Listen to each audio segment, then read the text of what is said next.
Tanda-tanda orang sudah menjadi satrio biningit. Jumeneng menjalankan syariat. Namun makna syariat di sini mempunyai dimensi luas, yakni dimensi vertikal individual kepada Tuhan maupun dimensi sosial horizontal kepada sesama makhluk. Pada hakikatnya sebatas melatih dan membiasakan diri melakukan perbuatan yang baik dan bermanfaat untuk diri pribadi, dan lebih utama untuk sesama tanpa pilih kasih.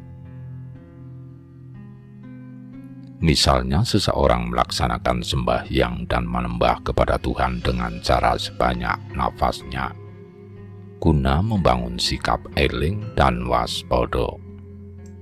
Neng adalah tingkat dasar, barulah setara sembah raga, misalnya menyucikan diri dengan air, mencuci badan dengan cara mandi, wudu, gosok gigi, upacara jamasan, tradisi siraman, dan sebagainya.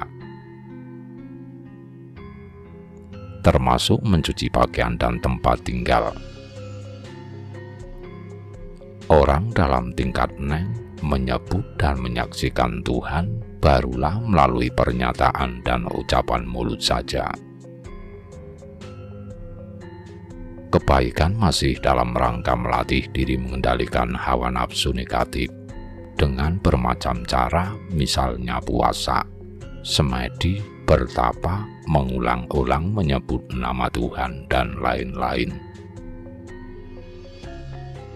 Melatih diri mengendalikan hawa nafsu agar bersifat positif dengan cara misalnya sedekah, amal jariah, zakat, gotong royong, peduli kasih, kepedulian sosial, dan lain-lain.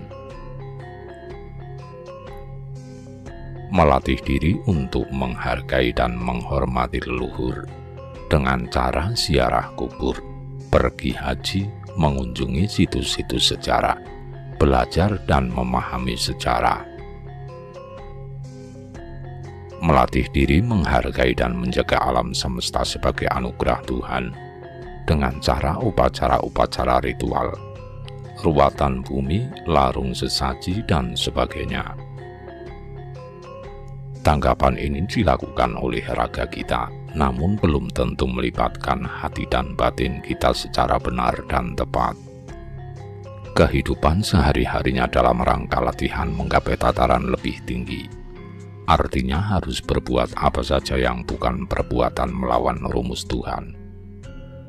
Tidak hanya berteori, kata kitab, kata buku, menurut pasal, menurut ayat, dan sebagainya. Namun berusaha dimanifestasikan dalam perilaku dan perbuatan kehidupan sehari-hari. Perbuatannya mencerminkan perilaku sifat dat atau makhluk yang selaras dengan sifat hakikat atau Tuhan. Tanda pencapaiannya tampak pada sholah.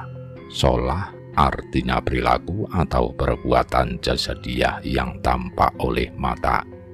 Misalnya tidak mencelakai orang lain, perilaku dan tutur kata menenteramkan, sopan dan santun, wajah ramah, ngati busono, atau cara berpakaian yang pantas dan luas menghargai badan. Akan tetapi perilaku tersebut belum tentu dilakukan secara sinkron dengan bawahnya. Bawa yakni perilaku batiniah yang tidak tampak oleh mata secara visual. Pada tataran awal ini, meskipun seseorang seolah-olah terkesan baik, namun belum menjamin pencapaian tataran spiritual yang memadai dan belum tentu diberkahi Tuhan. Sebab seseorang melakukan kebaikan terkadang masih diselimuti rasa nengkarep atau nafsu negatif, rasa ingin diakui, mendapat nama baik atau pujian. Bahkan seseorang melakukan suatu kebaikan agar kepentingan pribadinya dapat terwujud. Maka akibat yang sering timbul biasanya muncul rasa kecewa, tersinggung, marah bila tidak diakui dan tidak mendapat pujian. Kebaikan seperti ini boleh jadi bermanfaat dan mungkin baik di mata orang lain. Akan tetapi dapat diumpamakan belum mendapat tempat di hati Tuhan. Banyak orang merasa sudah berbuat baik, beramal, sodako, suka menolong, membantu sesama, rajin doa, sembahyang. Tetapi sering dirundung kesialan, kesulitan, tertimpa kesedihan. Segala urusannya mengalami kebuntuan dan kegagalan. Lantas dengan segera menyimpulkan bahwa musibah atau bencana ini sebagai cobaan bagi orang-orang beriman. Pada tataran ini, seseorang masih rentan dikuasai nafsu keakuan atau api nar iblis. Diri sendiri dianggap tahu segala, merasa suci dan harus dihormati. Siapa yang berbeda pendapat dianggap sesat dan kafir. Konsekuensinya, bila memperdebatkan kulit luarnya, ia menganggap diri paling benar dan suci. Lantas muncul sikap golek benere dewe, golek menange dewe, golek butuhe dewe. Ini sebagai ciri seseorang yang belum sampai pada intisari ajaran yang dicarinya. Wening atau hening ibarat mati sakjroning urip, kematian di dalam hidup. Tataran ini sepadan dengan tarekat, menggambarkan keadaan hati yang selalu bersih dan batinnya selalu eling lan waspada.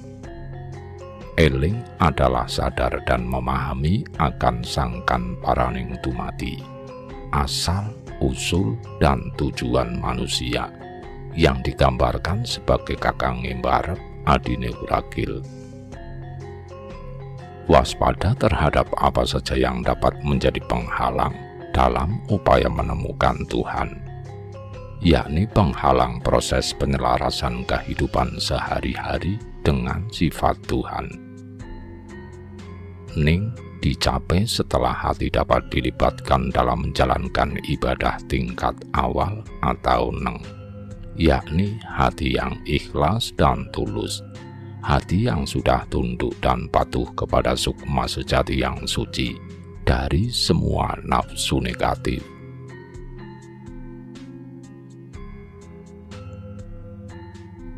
Hati semacam ini tersambung dengan kesadaran batin maupun akal budi bahwa amal perbuatan bukan semata-mata mengharap-harap upah dan takut ancaman atau neraka, melainkan kesadaran memenuhi kodrat Tuhan serta menjaga keharmonisan serta sinergi aura magis antara jagat kecil dan jagat besar.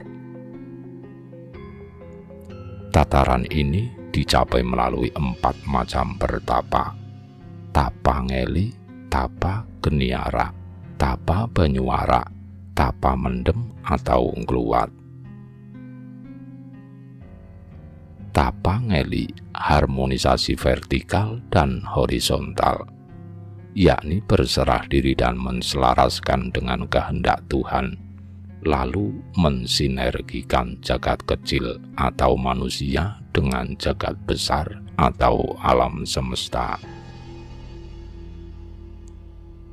Tapa geniara tidak terbakar oleh api atau nafsu negatif, yakni keakuan, karena keakuan itu tidak lain hakikat iblis dalam hati.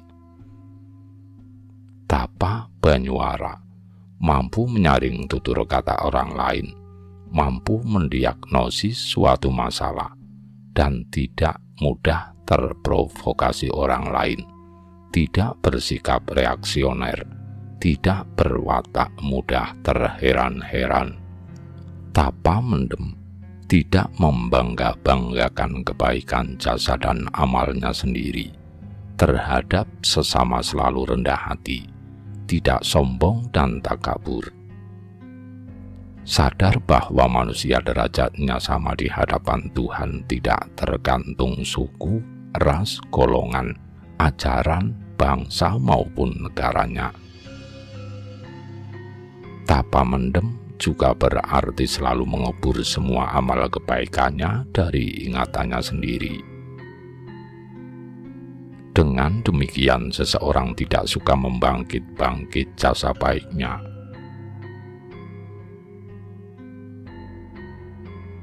Kalimat pepatah Jawa sebagai berikut: tulislah kebaikan orang lain kepada Anda di atas batu, dan tulislah kebaikan Anda pada orang lain di atas tanah, agar mudah terhapus dari ingatan. Jangan lekas puas dulu bila merasa sudah sukses menjalankan tataran ini, sebab pencapaian tataran kedua ini semakin banyak ranjau dan lubang kelemahan yang kapan saja siap memakan korban apabila kita lengah. Penekanan di sini adalah pentingnya sikap eling lan waspada, sebab kelemahan manusia adalah lengah, lalai, terlena, terbuai, merasa lekas puas diri. Tataran kedua ini melibatkan hati dalam melaksanakan segala kebaikan dalam perbuatan baik sehari-hari, yakni hati harus tulus dan ikhlas. Namun, ketulusan dan keikhlasan ini seringkali masih menjadi jargon, karena mudah diucapkan oleh siapapun, sementara pelaksanaannya justru keteteran. Dalam falsafah hidup kejawen, setiap saat orang harus selalu belajar ikhlas dan tulus setiap saat sepanjang usia. Belajar ketulusan merupakan mata pelajaran yang tak pernah usai sepanjang masa, karena keberhasilan Anda untuk tulus ikhlas dalam tiap-tiap kasus belum tentu berhasil sama kadarnya. Keikhlasan dipengaruhi oleh pihak yang terlibat, situasi dan kondisi objektifnya, atau situasi dan kondisi subjek mental kita saat itu. Kasinungan yakni dipercaya Tuhan untuk mendapatkan anugerah tertentu. Orang yang telah mencapai tataran kasinungan, dialah yang mendapatkan hadiah atas amal kebaikan yang ia lakukan. Ini mensyaratkan amal kebaikan yang memenuhi syarat, yakni kekompakan serta sinkronisasi lahir dan batin dalam mewujudkan segala niat baik menjadi tindakan konkret, yakni tindakan konkret dalam segala hal yang baik, misalnya membantu dan menolong sesama. Syarat utamanya harus dilakukan terus-menerus hingga menyatu dalam prinsip hidup dan tanpa terasa lagi menjadi kebiasaan sehari-hari. Pencapaian tataran ini sama halnya laku hakikat. Laku hakikat adalah meliputi keadaan hati dan batin, sabar, tawakal, tulus, ikhlas. Pembicaraannya menjadi kesejatian atau kebenaran yang sejati menjadi kosong, hilang, lenyap menjadi ada. Tataran ini ditandai oleh pencapaian kemuliaan yang sejati. Seseorang mendapatkan kebahagiaan dan kemuliaan di dunia dan kelak setelah ajal. Pada tahap ini, manusia sudah mengenal akan jati dirinya dan mengenal lebih jauh sejatinya Tuhan. Manusia yang telah lebih jauh memahami Tuhan tidak akan berpikir sempit, kerdil, sombong, picik, dan fanatik. Tidak munafik dan menyekutukan Tuhan. Ia justru bersikap toleran, tenggang rasa, hormat menghormati keyakinan orang lain. Sikap ini tumbuh karena kesadaran spiritual bahwa ilmu sejati yang nyata-nyatanya bersumber pada Yang Maha Tunggal, hakikatnya adalah sama. Cara atau jalan mana yang ditempuh adalah persoalan teknis. Banyaknya jalan atau cara menemukan Tuhan merupakan bukti bahwa Tuhan itu maha luas, tiada batasnya. Ibarat sungai yang ada di dunia ini, jumlahnya sangat banyak dan beragam bentuknya. Ada yang dangkal, ada yang dalam, berkelok, pendek, dan singkat. Bahkan ada yang lebar dan berputar-putar. Toh semuanya akan bermuara kepada yang tunggal, yakni samudra luas. Nah, orang seperti ini akan menuai amal kebaikannya berkat rumus Tuhan, di mana kebaikan akan berbuah kebaikan pula. Kebaikan yang Anda berikan, buahnya akan Anda terima pula. Namun demikian, kebaikan yang Anda terima belum tentu datang dari orang yang sama, malah biasanya dari pihak lainnya. Kebaikan yang Anda peroleh itu merupakan buah dari pohon kebaikan yang pernah Anda tanam sebelumnya. Selebihnya, kebaikan yang Anda lakukan akan menjadi pagar gaib yang selalu menyelimuti diri Anda. Singkat kata, pencapaian Nuh ditandai dengan diperolehnya kemudahan dan hikmah yang baik dalam segala urusan. Pagar gaib ini akan membuat kita tidak dapat dicelakai orang lain, sebaliknya selalu mendapatkan keberuntungan. Dalam terminologi Jawa, inilah yang disebut sebagai ngelmu bejo. Untuk meraih tataran ini, terlebih dahulu kita harus mengenal jati diri secara benar.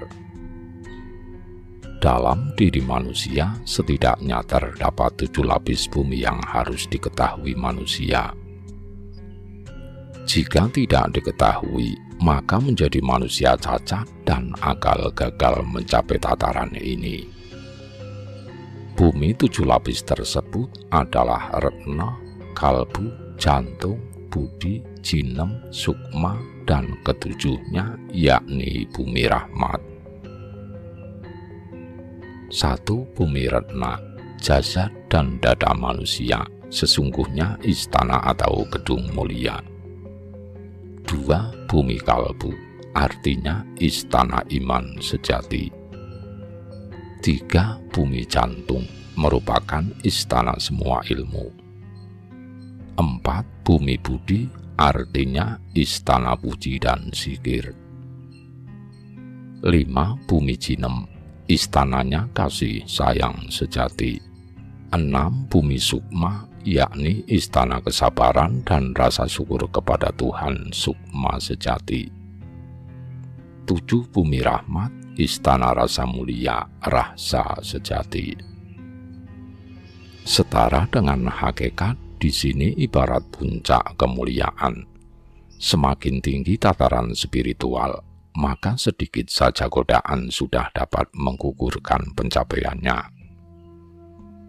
Maka semakin tinggi puncak dan kemuliaan seseorang, maka semakin besar resiko tertiup angin dan jatuh.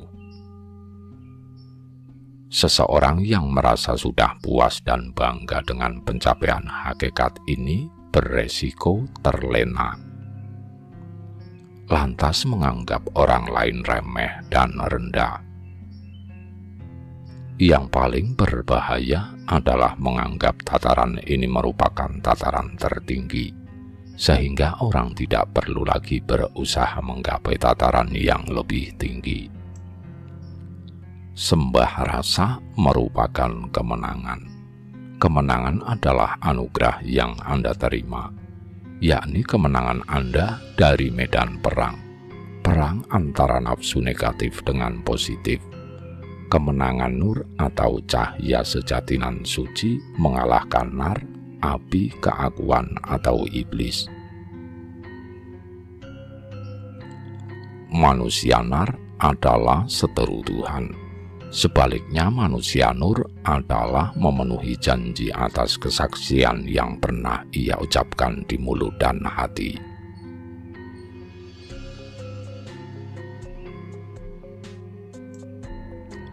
Manusia cahaya atau satrio piningit memenuhi kodratnya ke dalam kodrat ilahi, sifat zat yang mengikuti sifat hakikat, menselaraskan gelombang batin manusia dengan gelombang energi Tuhan. Sifat zat manusia menyatu dengan sifat hakikat Tuhan menjadi loroning atunggil, yang menjadi jumbu atau campur tak bisa dipilah antara kawula dengan Gusti. Inilah pertanda akan kemenangan manusia dalam berperang yang sesungguhnya, yakni kemenangan terindah dalam kemanunggalan, manunggaling kawula Gusti. Bila Anda satria piningit, disitulah Anda akan selalu bersinar.